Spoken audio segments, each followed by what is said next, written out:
Howdy folks, and welcome back to the Luminary Shop. I'm Rick, and I appreciate you tuning in. If you've been following along with these last series of videos, you'll know that I've been restoring a pair of lamps for a late 1800s Shanks road coach made in London, England. It's now currently undergoing restoration in Cardston, Canada at the Remington Carriage Museum. Now last week I left you with these top finials soldered together, riveted, and ready to finish up and put back on these lamps. I have a lot of steps left to do on finishing up these lamps, so let's get started. After removing all the rust possible and stabilizing those minute bits of rust that I couldn't get off without destroying the metal, I filled all the large holes and voids on this pair of lamps with a 2-part lightweight fiberglass auto body filler. It works well for this job in that it adheres well, it doesn't shrink, and it makes a good foundation for the painting. It sands well, and I can carve it with a knife.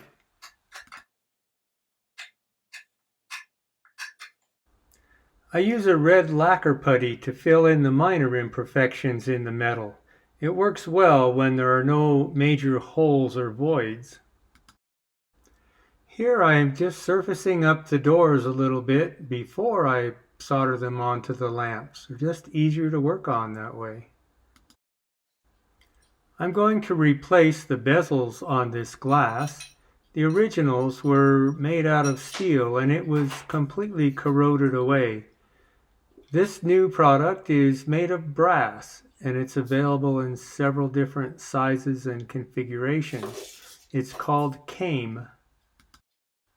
I'll get an approximate measure for how much I need for each piece of glass, and then I add a couple of inches to each end because that part doesn't bend to the right radius.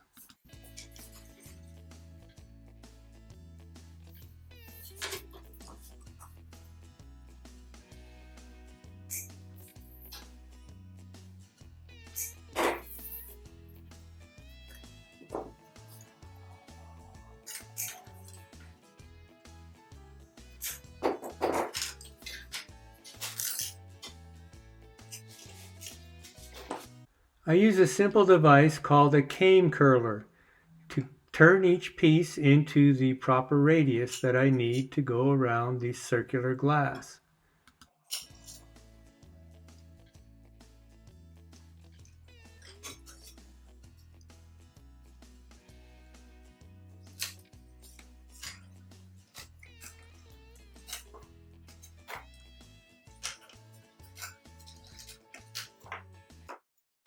I make each piece a little bit smaller than the actual radius that I need, so that when I put it on the glass, it will grip tightly and make a nice close joint.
I use the sides of a fine grinding wheel to make that final adjustment to get the length of this bezel just right so it's snug but not so tight that I can't get a good joint when I solder it together.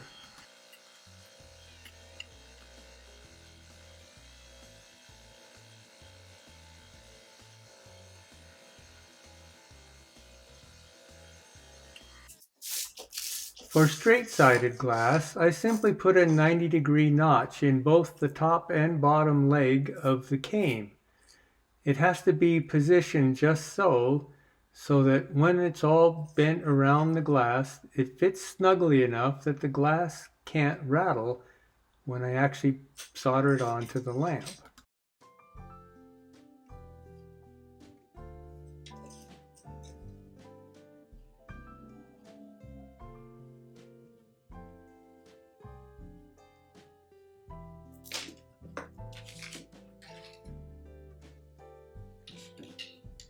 I've had these custom notchers built by a tool manufacturing company to facilitate making these small notches in this brass cane.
I have purposely cut the two legs of the bezel a little bit long so that I can adjust them exactly by grinding again on the side of the fine wheel on the grinder.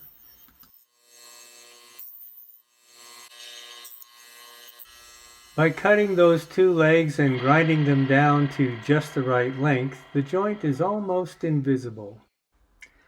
I've made my soldering iron from a conglomeration of parts using a plumber's acetylene powered soldering iron and a regular standard oxygen acetylene torch handle. I use oxygen and propane, and I have an infinite adjustment in heat.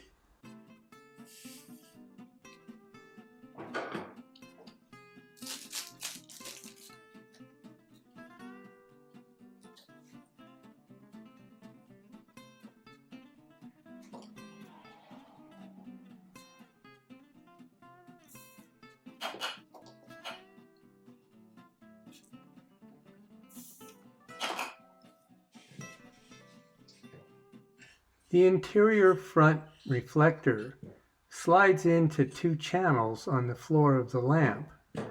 I'll assemble that, put the rear door on and the front door on, all temporarily, to make sure that everything stays perfectly round before I solder the glass on the front.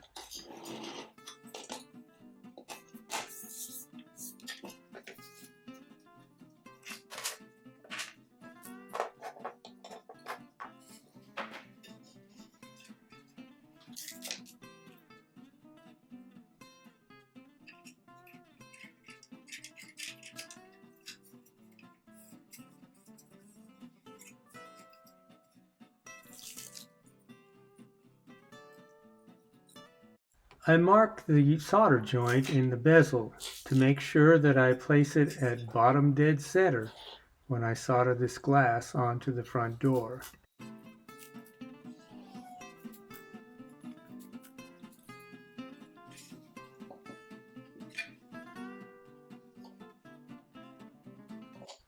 I solder a small place in several places around the perimeter of that front glass to hold everything steady while I do the major soldering.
I'll have to spin 6 new bottom tail caps, as the old ones were completely corroded away.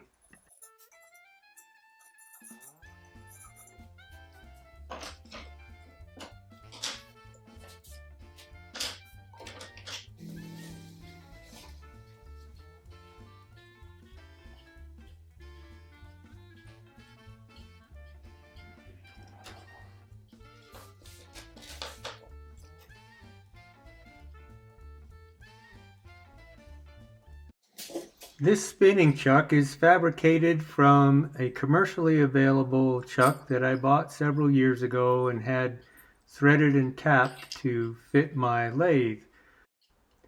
I've since laminated some hard maple onto it in order to make this Brewster candle cap. I've made several extras, and so now I'm going to repurpose this chuck once again to make these candle tail caps.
Once they're spun, I'll solder them into the bottom of each tube.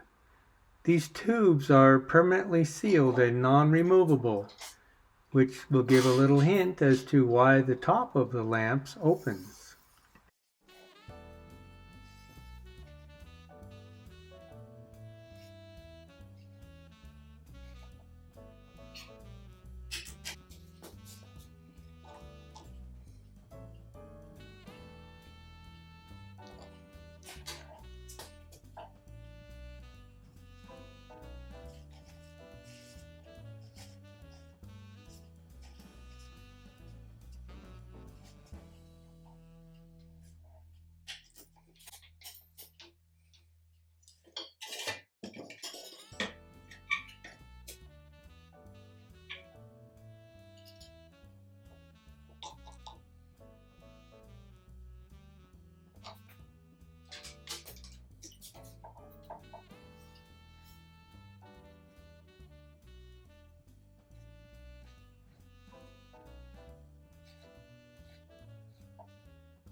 Well, that's just about it for this week's video.